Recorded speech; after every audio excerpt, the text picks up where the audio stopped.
আসসালামু আলাইকুম ওয়া রাহমাতুল্লাহি ওয়া বারাকাতুহু। সম্মানিত দেশ এবং প্রবাস যে যেখান থেকে আমার আজকে এই লাইভটুকু দেখতেছেন এবং দেখবেন, সকলকে আমার অন্তর থেকে মোবারকবাদ।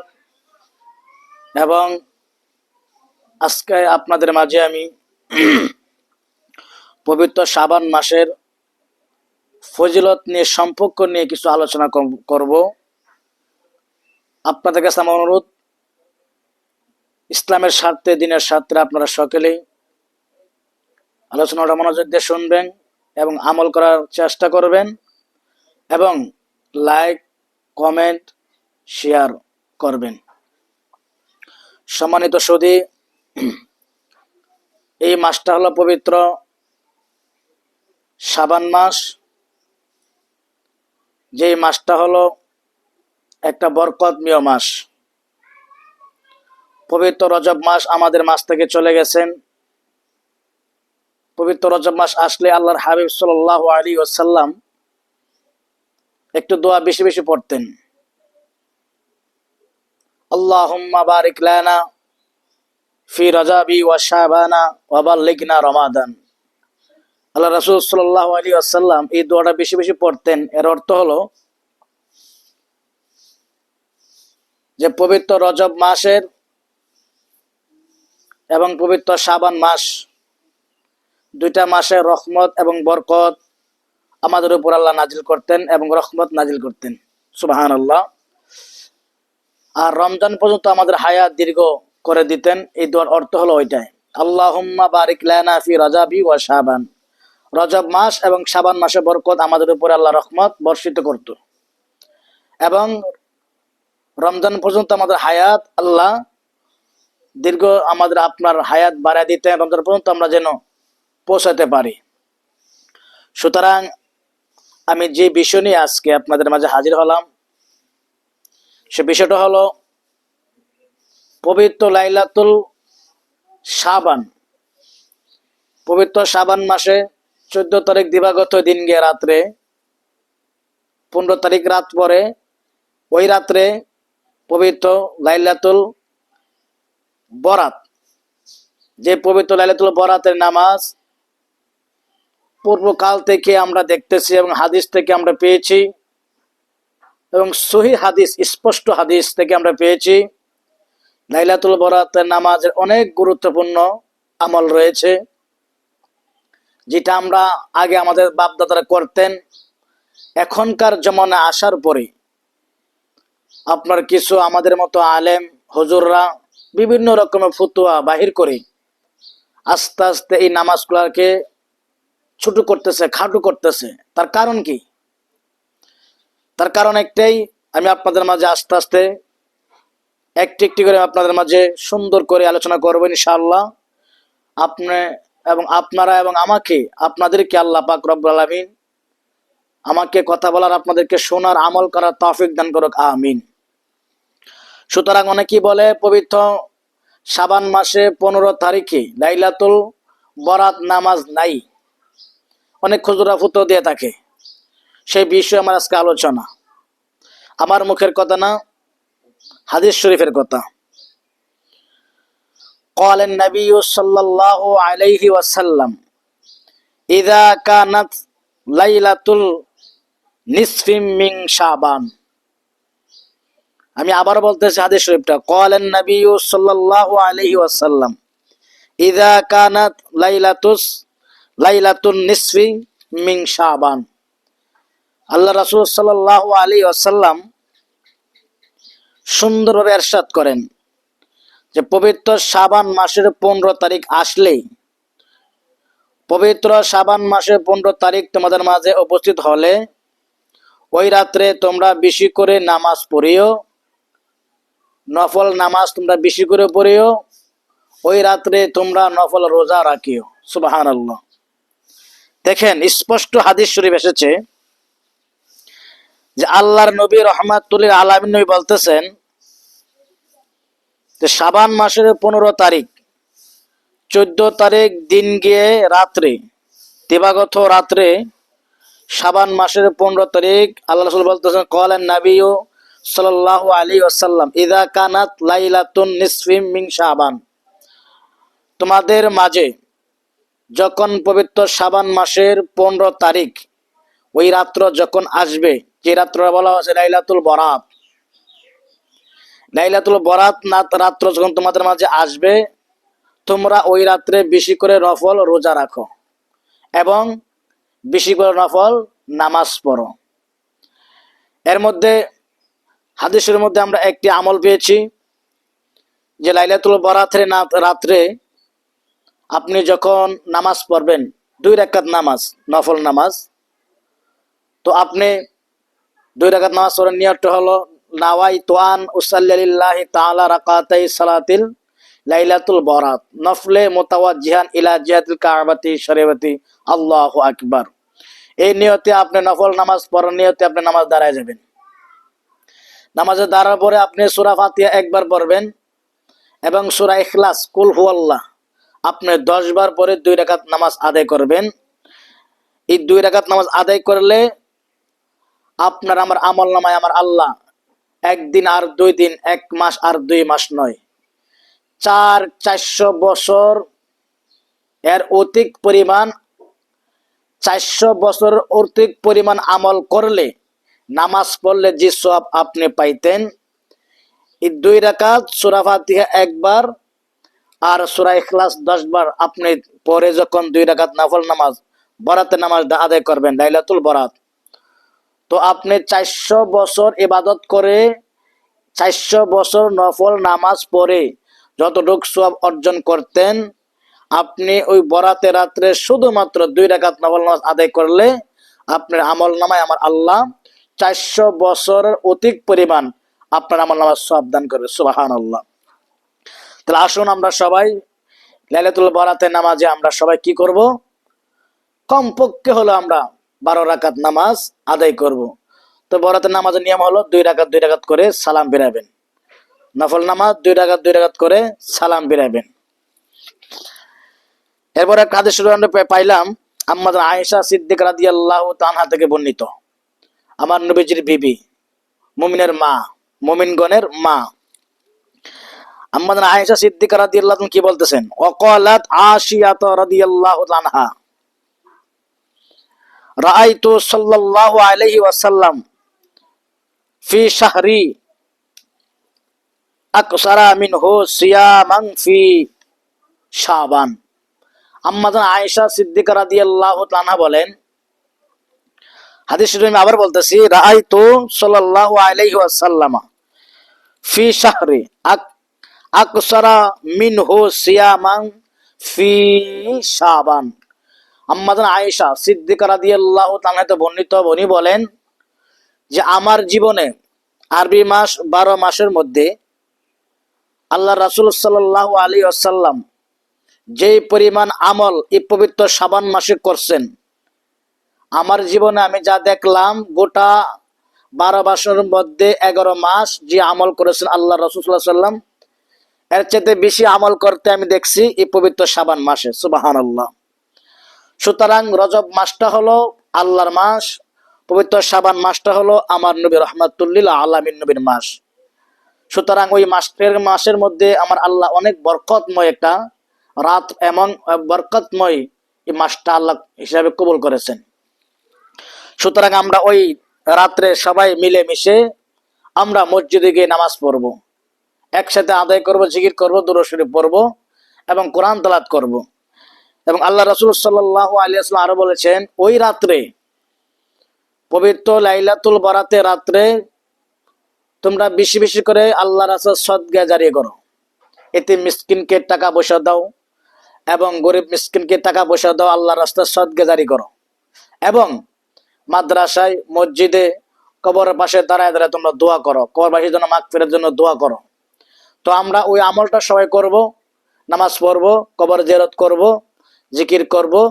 প্রায় 12টার পরে আমরা তাহাজ্জুদ নামাজ পড়ে ইনশাআল্লাহ ফজর আগ পর্যন্ত আমরা আমলগুলো করে ফজর নামাজ পড়ে আমরা সবাই একসাথে নামাজ পড়ে আল্লাহর কাছে দোয়া করব। এখানে দেখেন আল্লাহ রাসূল সাল্লাল্লাহু আলাইহি ওয়াসাল্লাম বলেছেন আরো যে ওই রাত্রে পবিত্র শাবান মাসের চাঁদে 14 তারিখ দিবাগত দিন গিয়ে রাত্রে আমার আল্লাহ কি বলেন, এই বান্দা তোমরা কে আছো গুনাহগার, কে আছো অশান্তি, কার ঘরে অভাব, কে অসুস্থ আছো। ওই রাত্রে আল্লাহ তাআলা বলেন, আমি শাবান মাসের 15 তারিখ লাইলাতুল বরাতে রাত্রে আমি আল্লাহ প্রথম আসমানে আসি। আমি আসিয়া বলি, হে আমার বান্দারা, তোমরা কে কই আছো। আমি প্রথম আসমানে চলে আসলাম। আজকে তোমরা যা চাইবে আমি তাই দিব। সুবহানাল্লাহ। আমার আল্লাহ প্রথম আসমানে আসলেন, ওই রাত্রে আসবেন। তো বলে, কে আছো গুনাহগার, গুনাহ মাফের জন্য আমি আল্লাহর কাছে হাত বাড়াও। কে আছো অভাব, আল্লাহর কাছে বলো।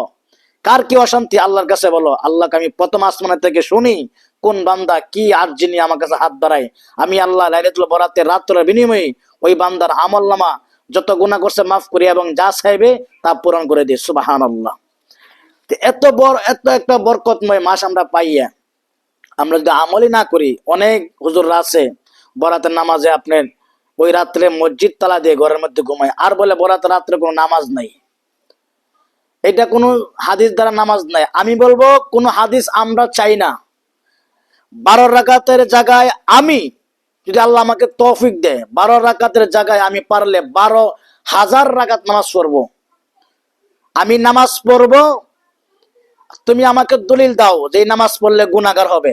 তুমি আমাকে পারলে দলিল দেখাও। তুমি যদি পারো আমাদেরকে দলিল দেখাও যে বরাতের নামাজ 12 রাকাত তুমি 12,000 পড়লা কেন, 12 রাকাত কেন পড়লা, পারলে দলিল দাও। আমরা দলিল খুঁজি না, আল্লাহর ইবাদত করব, আল্লাহকে আমরা খুশি করব। এখানে দলিল আমরা প্রয়োজন হয় না। এরপর আমি দলিল দিলাম আপনাদের মাঝে। সুতরাং এই পবিত্র শাবান মাসের মধ্যে আরেকটি বরকত, একটা আলোচনা আসছে। হযরত ঈসা আলাইহিস সালাতু ওয়াস সালামের জমানার একটা ঘটনা। আল্লাহর পয়গম্বর হযরত ঈসা আলাইহিস সালাতু ওয়াস সালাম ওই রাস্তা দিয়ে হাঁটতেছেন, হঠাৎ করে দেখে একটা বিশাল বড় পাথর। উনি দেখে শুকরিয়া আদায় করতেছে আল্লাহ দরবারে, আলহামদুলিল্লাহ, এত সুন্দর পাথর আল্লাহর সৃষ্টি জগতে, এত সুন্দর একটা পাথর, এত সুন্দর একটা পাথর। ওই পাথর দেখে শুকরিয়া আদায় করতেছে আল্লাহ পাক রব্বুল আলামিনের। তো আমার আল্লাহ পাক রব্বুল আলামিন সাথে সাথে জিব্রাইলকে বলে, হে জিব্রাইল, আমার পয়গম্বর হযরত ঈসা আলাইহিস সালাতু ওয়াস সালাম একটা পাথর, সৃষ্টি জগতের একটা পাথর দেখে আমার ঈসা বলতেছে এত সুন্দর, তার কাছে ভালো লাগতেছে। আমার ঈসাকে গিয়ে বলো, এর চাইতে আরো সুন্দর কিছু পৃথিবীর জমিনে আছে, আসতেছে, তুমি চাইলে দেখতে পারো। সাথে সাথে আল্লাহর ফেরেশতা জিবরাইল আলাইহিস সালাতু ওয়াস সালাম চলে আসলেন। ওগো আল্লাহর পয়গম্বর ঈসা, তুমি একটা পাথর দেখে আশ্চর্য হয়ে গেলে। ঈসা নবী বলে, হ্যাঁ আল্লাহর ফেরেশতা জিবরাইল, আমি তো একটা পাথর দেখে আশ্চর্য, এত সুন্দর পাথর। তো জিবরাইল আলাইহিস সালাতু ওয়াস সালাম বলতেছেন, হে ঈসা, শোনো, তুমি পাথর দেখে আশ্চর্য হয়ে গেছো, এর চাইতে বেশি কিছু দেখলে তোমার কেমন লাগবে, তুমি দেখতে চাও কিনা। বলে, আমি দেখতে চাই। তো বলে, আল্লাহ বলছেন তোমার হাতে একটা লাঠি আছে, এই লাঠি দিয়ে পাথরকে একটু আঘাত করো। হযরত ঈসা আলাইহিস সালাতু ওয়াস সালাম লাঠির দিয়ে আপনার পাথরের মধ্যে বাড়ি দিলেন, পাথরটা 2 ভাগ হয়ে গেলেন। 2 ভাগ হওয়ার পরে আল্লাহর পয়গম্বর হযরত ঈসা আলাইহিস সালাতু ওয়াস সালাম দেখতেছেন পাথরের মধ্যে একজন আল্লাহর বুজুর্গ, একজন মুরব্বী মানুষ, টুপিওয়ালা, দাড়িওয়ালা, পাগড়িওয়ালা, হাতে তসবিহ, উনি এখানে বসে বসে জিকির করতেছে। তো এই দৃশ্যটা দেখে ঈসা আলাইহিস সালাম আরো আশ্চর্য হয়ে গেলেন। আই হ্যাঁ, আমি কি দেখলাম, এটা কিছুক্ষণ আগে দেখলাম একটা পাথর, এখন আমি যখন পাথরটারে ভাঙার পরে দেখি ওই পাথরের ভিতরে বিশাল একজন বুজুর্গ লোক দেখা যায়, জিকির করতেছে। তখন জিবরাইল বলতেছেন, ও আল্লাহর পয়গম্বর ঈসা, তুমি চাইলে ওই বুজুর্গের সাথে কথা বলতে পারো। ঈসা নবী বলতেছেন, ও আল্লাহর বান্দা, তুমি এই পাথরের ভিতরে কেমনে আসলে? পাথরের ভিতরে তো মানুষ থাকতে পারে না। কারণ আপনারা জানেন যে একটা মানুষকে যদি আপনি গর্ত করে এই মানুষের উপর যদি আপনি ঢালাই করে দেন, যদি শ্বাস এবং অক্সিজেন আসা যাওয়া না করে, মানুষটা মারা যাবে। তো পাথরের ভিতরে তো অক্সিজেন আসা যাওয়া করে না, তো এই মানুষটা কিভাবে থাকে? তো ওই আল্লাহর বান্দাটা প্রশ্ন যখন করলেন ঈসা নবী, তখন বান্দাটা উত্তর দিল, ও ঈসা, আমি এখানে এখানে পাথরের ভিতরে বসে বসে আল্লাহর জিকির করতেছি। তো ঈসা রুহুল্লাহ বলতেছেন, ও আল্লাহর বান্দা, তুমি এখানে কতদিন ধরে ইবাদত করতেছো? আমি এখানে অল্প দিন, মাত্র 400 বছর। সুবহানাল্লাহ, অল্প দিন বেলে 400 বছর ধরে পাথরের ভিতরে বসে বসে মাওলার জিকির করে আর আমার রসুলের মোহাব্বতে দরুদ শরীফ আদায় করতেছেন। তো ঈসা নবী বলতেছেন, ও আল্লাহর বান্দা, তুমি 400 বছর ধরে এখানে তুমি আল্লাহর জিকির করতেছো, দরুদ শরীফ পড়তেছো, তোমার কি খাবারের প্রয়োজন হয় না? তোমার কি ক্ষুধা লাগে না? তখন আল্লাহর বান্দাটা বলতেছে, ও আল্লাহর পয়গম্বর ঈসা, আমার ক্ষুধা লাগে। যখন ক্ষুধা লাগে আপনি দেখেন ওই পাথরের মধ্যে একটা গাছ দেখা যায়। ঈসা নবী বলতেছে, হ্যাঁ সত্য, পাথরের মধ্যে আমি একটা গাছ দেখতেছি। গাছটা হলো সাধারণ কোনো গাছ নয়, এই গাছটা হলো আঙ্গুল ফলের গাছ। ওই গাছের মধ্যে আমার আল্লাহ আঙ্গুল ফল ধরায় আর আমি ইবাদত করে করে আঙ্গুল ফল খাই। সুবহানাল্লাহ। ঈসা নবী এই ঘটনা দেখে আরো আশ্চর্য হয়ে গেলেন। আই হায়, আমি কি দেখলাম! 400 বছর ধরে ওই লোকটা এখানে ইবাদত করতেছেন। আমার আল্লাহকে জিব্রাইল, ঈসা নবীকে বলো এর চাইতে বেশি আমলদারি আরো আছে, চাইলে দেখতে পারে। জিব্রাইল বলতেছেন, ও আল্লাহর পয়গম্বর ঈসা, তুমি কি ভাবতেছো? আমি ভাবতেছি 400 বছর ধরে যিনি ইবাদত করতেছেন পাথরের মধ্যে বসে, আমার মনে হয় না এরকম ইবাদত আমলকারী আর কেউ আসবে। তখন জিব্রাইল বলতেছে, হে ঈসা রুহুল্লাহ, আল্লাহর পয়গম্বর ঈসা, আল্লাহ বলছেন এখন 400 বছর উপরে কেউ ইবাদতকারী নাই, তবে আসতেছে। বলে কে আসতেছে? একজন নবী। কোন নবী? আখিরি নবী, রহমাতুল লিল আলামিন নবীর উম্মত, তারা আসবে। ঈসা নবী বলতেছেন, তারা তো 400 বছর কেন, 100 বছর তো হায়াত পাবে না, তারা এত আমল করবে কেন? জিব্রাইল বলতেছেন, আল্লাহ হুকুম করলেন জিব্রাইলকে। জিব্রাইল বলতেছেন, ও আল্লাহর পয়গম্বর ঈসা, তুমি শোনো, আখিরি নবীর উম্মতের এত দাম, এত পাওয়ার আল্লাহ মর্যাদা দান করছেন আখিরি নবীর উম্মত হওয়ার কারণে। বলে কিভাবে? ঈসা নবী বলতেছেন, আমি শুনেছি, আমি বুঝেছি, আমাকে আমার আল্লাহ একটা কিতাব দিয়েছে, ইনজিল কিতাব। এই কিতাবের মধ্যে পেয়েছি আখিরি নবীর উম্মত যারা হবে তারা গড়ে গিয়া 60 থেকে 70 বছর হায়াত পাবে, তারা 400 বছর ইবাদত করতে পারবে না। তো জিব্রাইল বলতেছেন, ও পয়গম্বর ঈসা রুহুল্লাহ, তারা 400 বছর হায়াত পাবে না, ঠিক আছে, তবে আমার আল্লাহ ওই আখিরি নবীর মহব্বতে পবিত্র শাবান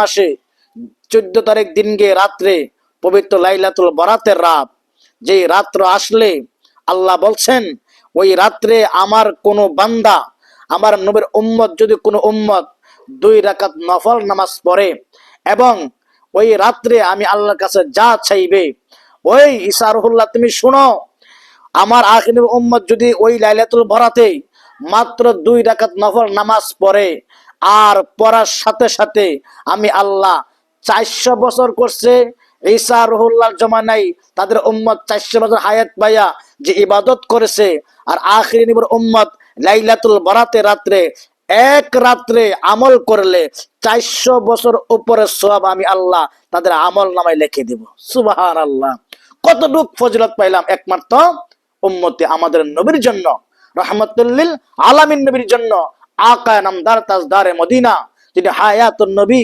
জিন্দা নবী, নূরুন আলা নূর নবী, যিনি ঈমানের মূল, যিনি ঈমানের ঈমান, আমার নবী আপনার নবী রহমাতুল লিল আলামিন। তাই আমরা সবাই কে কি বলছে আমরা ওইদিকে তাকাবো না, আমরা সবাই এই লাইলাতুল বরাতে অনেক কথা বাবারা, কিন্তু সংক্ষেপে বললাম। তো আমরা ওই রাত্রে এক রাত্রে ইবাদত করলে ঈসা নবীর আমলের 400 বছর ইবাদত করে যে সওয়াব অর্জন করেছে, আমরা মাত্র এক রাত্র ইবাদত করলে 400 বছর অধিক পরিমাণ আমরা সওয়াব অর্জন পাবো, আল্লাহ আপনাকে আমাকে দিবে।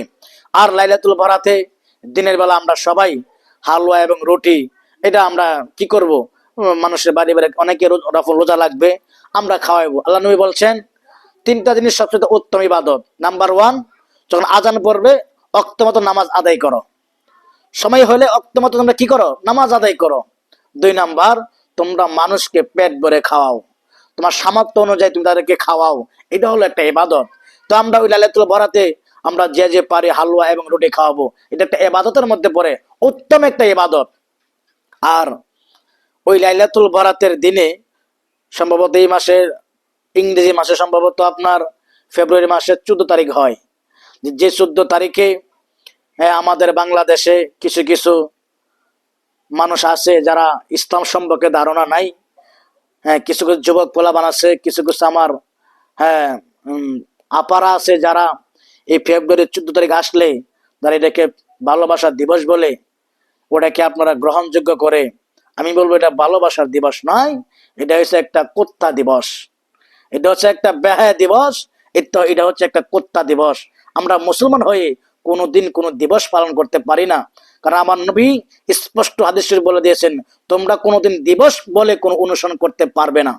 আজকে আমরা দিবস বলে ফেব্রুয়ারি দিবসে ফেব্রুয়ারি 14 তারিখে আমরা কি করি, অনেক ছেলে মেয়েরা আছে ফুল হাতে নিয়ে পার্কে চলে যায়। আপনারা জানেন না, আপনার ওই কি জানি কয় আরব কান্ট্রি আপনার দেখবেন ওদের মধ্যে কিন্তু একটা নীতি ভালো, কোনোদিন কারো মাল ঠগায় খাইবে না, কারো মাল চুরি করে খাইবে না, কাউকে ঠগাইবে না। আর এই নীতিটা ঠিক আছে, কিন্তু তাদের মধ্যে একটা আমল আছে খারাপ। তারা কোনো বাপের ঠিকানা নাই, মার ঠিকানা নাই, একজন আরেকজনের সাথে সম্পর্ক রাখে, রাস্তাঘাটে অবৈধ ভাবে মিলামিশা করে। কার বাপ কোনটা, কার সন্তান কোনটা, এটা গ্রহণযোগ্য না। কারণ আতারে পাতারে শুয়ে থাকে, ঘুমায়। এভাবে কুত্তা নিকৃষ্ট একটা জাত, কুত্তা যেভাবে রাস্তার মধ্যে জন্ম দেয়, এরকম হলো একটা দিবস হলো, সেই দিবস হলো ভালোবাসার দিবস। যারা মুসলমানের জন্ম হয়েছেন, আপনার জন্য ভালোবাসার দিবস হতে পারে না। আপনি কিসে ভালোবাসা দিবস পালন করেন? আপনি যদি পালনই করেন, ওই ভালোবাসা দিবস না পালন করে আপনি 14 তারিখ দিন গিয়ে রাত্রে আমার নবীকে ভালোবাসো, নবীকে মহাব্বত করো, তাহলে এর চেয়ে উত্তম আর কোনো ভালোবাসা হতে পারে না। তাহলে আমরা আসুন, আমরা ওই দিনে ভালোবাসার দিনে কুত্তার দিবসের দিন না গিয়ে, বেহার দিবসের দিন আমরা না গিয়ে, আমরা যেন ওই রাত্রে ভালোবাসার দিবস আমরা পালন না করে শবে বরাতের রাত্রে আমরা নামাজ পড়বো, একসাথে আমল করব। আরেকটা কথা বলে দিয়ে যাই, যারা অভিভাবক আছেন, সন্তানের বাপ মা আছেন, আপনার একটা গার্জিয়ান, আপনার গার্জিয়ান কিন্তু আল্লাহ বিচার করবে আগে। আপনার সন্তান কোন দিকে ওই দিন কোথায় যায়, আপনার একটু খেয়াল রাখবেন। আপনার সন্তানকে কেন দিবেন? কোনোদিন মেয়ে ছেলে বন্ধু হতে পারে না, ছেলে আবার মেয়েদের বন্ধু হতে পারে না। এগুলা মানে হলো আপনার জিনার কাজ করবে। আপনার যখন পার্কে তারা যাবে, একজন একজন দেখা করবে, মিলামেশা করবে, তখন জিনার কাজ করবে, অবৈধ সন্তান আসবে। যার কারণে অবৈধ সন্তান আসলে আপনার কথা আপনার সন্তান শুনবে না, আপনি মার কথা আপনার ছেলে মেয়ে শুনবে না। সুতরাং আপনারা সবাই আল্লাহ রস্তে বলে দিয়ে যায়, এই ভালোবাসা দিবস বলতে কোনো দিবস না। এই কুত্তার দিবস বাদ দেন, বেহায়া দিবস বাদ দেন, নবীকে ভালোবাসুন, নবীকে মহাব্বত করুন। আর আমরা সবাই এই লাইলাতুল বরাতের নামাজে সবাই একসাথে মিলে নামাজ পড়বো, জিকির করব। আল্লাহ পাক রব্বুল আলামিন আপনাকে আমাকে সবাইকে লাইলাতুল বরাতের রাত্রে আমল করার এবং আল্লাহর কাছ থেকে ক্ষমা চাওয়া, এবং আমরা যেন নামাজ পড়তে পারি, ক্ষমা প্রার্থনা করতে পারি। আল্লাহ আপনাকে আমাকে সবাইকে সে আমল করার তৌফিক দান করুক। ওমা আলাইনা ইল্লা বালাগ। আসসালামু আলাইকুম ওয়া রাহমাতুল্লাহি ওয়া বারাকাতুহু।